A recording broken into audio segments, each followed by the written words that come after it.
की बात आई कि हम सेक्युलर पार्टी हैं, सारे धर्मों को लेके चलते हैं, दलित को लेके चलते हैं, आदिवासी को लेके चलते हैं, मुस्लिम को लेके चलते हैं, लेकिन आपके पार्टी में जो मुस्लिमीन है, ऑल इंडिया मजलिस इत्तेहादुल मुस्लिमीन का मतलब ये हुआ कि आप सिर्फ मुसलमानों की पार्टी है और यहाँ पे जो कांग्रेस और दीगर पार्टियां हैं वो आप लोगों को बी टीम कहती है। तो ऐसे लोगों को आपका क्या जवाब?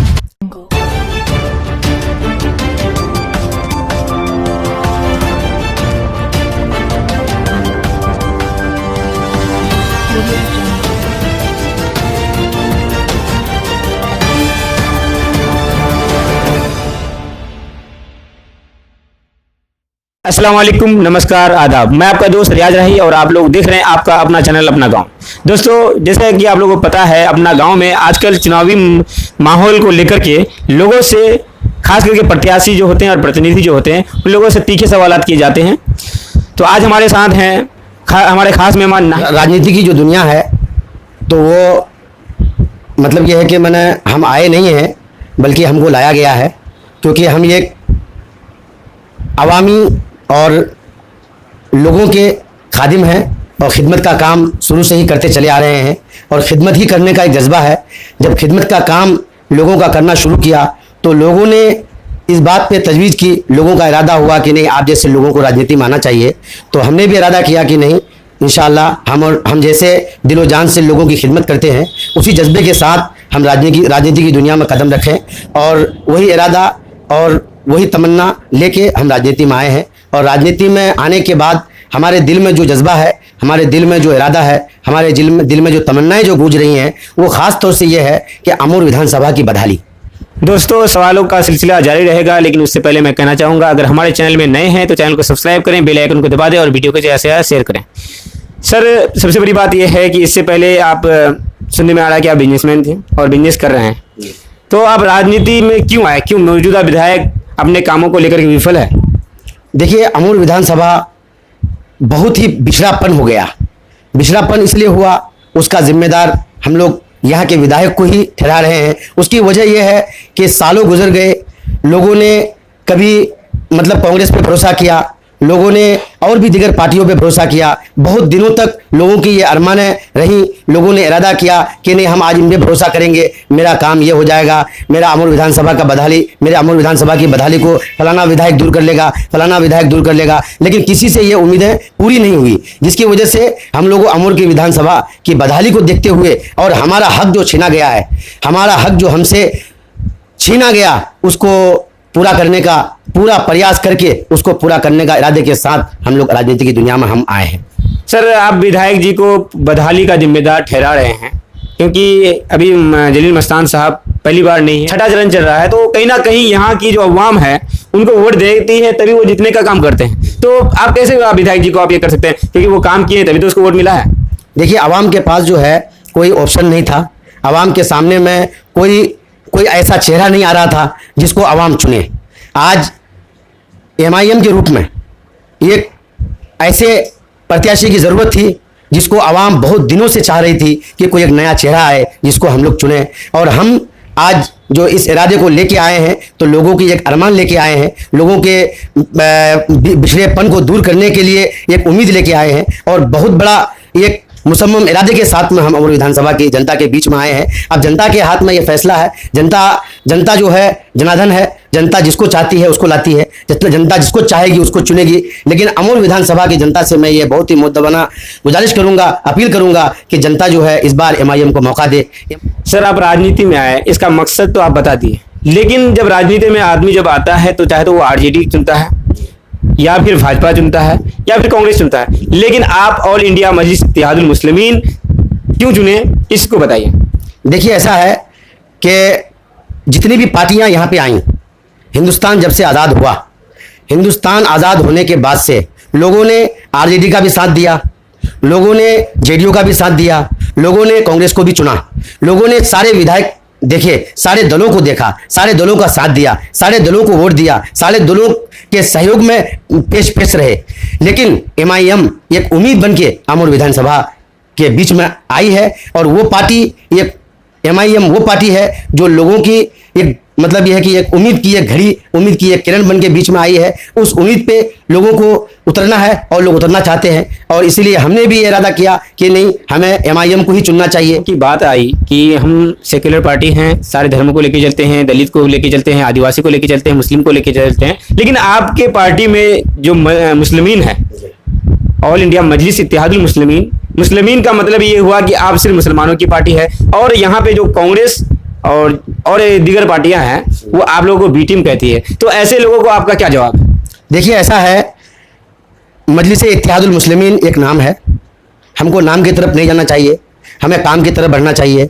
क्योंकि अब तक नाम लेके जो हमें आपको बांटा गया, नाम के ऊपर हमारा आपका जो वितरण किया गया, तो हम अब न बटें, हम और आपको अब समझने की ज़रूरत है।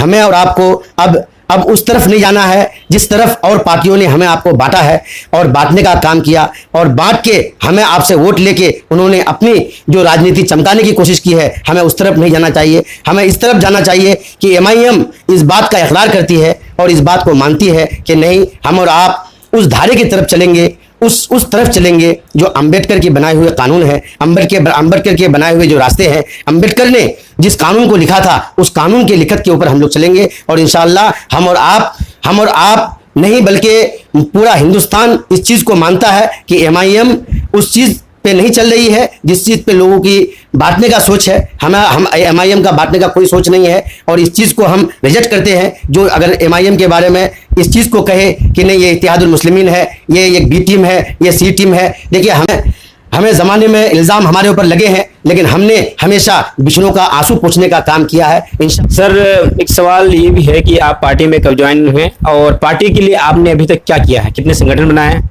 और पार्टी में आपका रुतबा क्या है? देखिए, पार्टी में हम ज्वाइन अभी हुए हैं, और वैसे तो पार्टी से निस्बत हमारी बहुत पहले से है, बहुत पुरानी निस्बत है MIM से हमारी, और इंशाअल्लाह ये निस्बत रहेगी। और ये निस्बत असदुद्दीन ओवैसी साहब के पैगाम को हम ये खादिम के रूप में हम अमर विधानसभा की जनता को बता रहे हैं, और अमर विधानसभा की जनता के बीच में हम इस पैगाम को पहुंचा रहे हैं, जिस पैगाम को बैरिस्टर असदुद्दीन ओवैसी साहब और हमारे सदर बिहार अख्तरुल ईमान साहब जिस पैगाम को पहुंचाने के लिए मुझे एक खादिम के रूप में चुना है, उसी खिदमत के तौर से एक खादिम के रूप में अल्हम्दुलिल्लाह हम बिहार के जनता को और पूरे हिंदुस्तान की जनता को, पूरे हिंदुस्तान के अवाम को, पूरे सीमांचल के अवाम को, और बिलखुसूस अमूर विधानसभा के अवाम से हम ये गुजारिश करेंगे कि हम आपके खादिम हैं, और खादिम के रूप में आपके बीच में हैं, और MIM के खादिम के रूप में ही सारा काम इंशाअल्लाह हम करेंगे। सर, मेरा एक सवाल है और ये आखिरी सवाल है। मैं ये सवाल लगभग सभी प्रत्याशी से करता हूँ, चाहे वो जिस भी पार्टी का हो, क्योंकि हर पार्टी के एक विधानसभा से 2-4 प्रत्याशी होता है, और सुनने में आ रहा है कि आपके यहाँ पे MIM के ऑल इंडिया मजलिस इत्तेहादुल मुस्लिमीन के लगभग 11 से 12 कैंडिडेट हैं। तो सर, सवाल ये बनता है कि इनमें से एक को ही टिकट मिलेगी, एक ही इलेक्शन लड़ेंगे। वैसे में अगर पार्टी आपको टिकट नहीं देती है, किसी और को देती है, तो आप क्या करेंगे? बागी बन करके दूसरा पार्टी ज्वाइन करके इलेक्शन लड़ेंगे, निर्दलीय लड़ेंगे, या फिर पार्टी के साथ जुड़ करके पार्टी का हाथ मजबूत करने का काम करेंगे? देखिए रियाज साहब, आपका यह सवाल हमारे लिए बहुत कठिन है, और इसका जवाब देना मेरे लिए बहुत मुश्किल है। लेकिन ये चीज़ है कि मैं आपको एक अपने दावेदारी के हिसाब से मैं आपको जवाब देना मुनासिब समझता हूँ। देखिए, ऐसा है कि जैसे अमूर विधानसभा में जितने भी प्रत्याशी हैं, जितने भी दावेदार हैं, उसमें से टिकट एक ही को मिलेगा, ये सच बात है, और हम भी एक दावेदार हैं। लेकिन आपके चैनल के माध्यम से, आपके TV के माध्यम से हम जनाब सदर बिहार जनाब अख्तरुल ईमान साहब से ये गुजारिश करेंगे कि टिकट उनको दें कि जो सीट निकाल लें, क्योंकि हमारा मकसद इलेक्शन लड़ना नहीं है। हमारा मकसद है कि मजलिस इत्तेहादुल मुस्लिमीन आए और वो अपनी सीट को निकाले। तो हम आपके चैनल के माध्यम से उनसे ये गुजारिश करेंगे, और ये वादे के साथ उनसे हम ये अर्ज़ करेंगे कि हमें ये पूरी उम्मीद है, अगर पार्टी टिकट हमको देती है या MIM अगर हमको इलेक्शन लड़ाती है, तो हम इस बात को मुकम्मल तौर से और तहे दिल से इस बात को ये अर्ज़ करना चाहेंगे कि इंशाअल्लाह हम सीट निकाल लेंगे। और यहाँ की आवाम से हम मुद्दमाना गुजारिश करेंगे कि MIM को लाएं और MIM को लाने का काम करें और MIM को आगे बढ़ाएं, और हम भी MIM को आगे बढ़ाएंगे। दूसरा सवाल आपका ये है कि क्या अगर आपको पार्टी टिकट नहीं देती है तो क्या आप इलेक्शन लड़ेंगे या बागी बन जाएंगे? देखिए, ऐसा है, मैं इंशाअल्लाह MIM का बहुत ही बड़ा जिम्मेदारी निभाते हुए इस बात को आपके माध्यम से ये कहना चाहता हूँ कि कभी भी MIM के बगावत में हम नहीं आएंगे। अगर पार्टी चाहेगी कि टिकट किसी और को दे, इलेक्शन किसी और को लड़ाए, तो हम उनके तो ये थे हमारे हाजी नाहिद साहब, रोहटा से हैं। मैं बहुत बहुत शुक्रगुजार हूँ आपका, जो अपना कीमती वक्त हमें और हमारे टीम को दिए। बाकी दोस्तों, मैं आप लोगों से फिर से कहना चाहूँगा, अगर चैनल को सब्सक्राइब नहीं किए हैं तो सब्सक्राइब करें, बेल आइकन को दबाएं और वीडियो को ज़्यादा से ज़्यादा शेयर करें ताकि लोग देख सकें कि अमोर अब बदलाव की तरफ जा रहा है। तो दोस्तों, इतना ही के साथ मैं आपका दोस्त रियाज राही, आपका अपना चैनल अपना गाँव से। खुदा हाफिज़, अस्सलाम वालेकुम।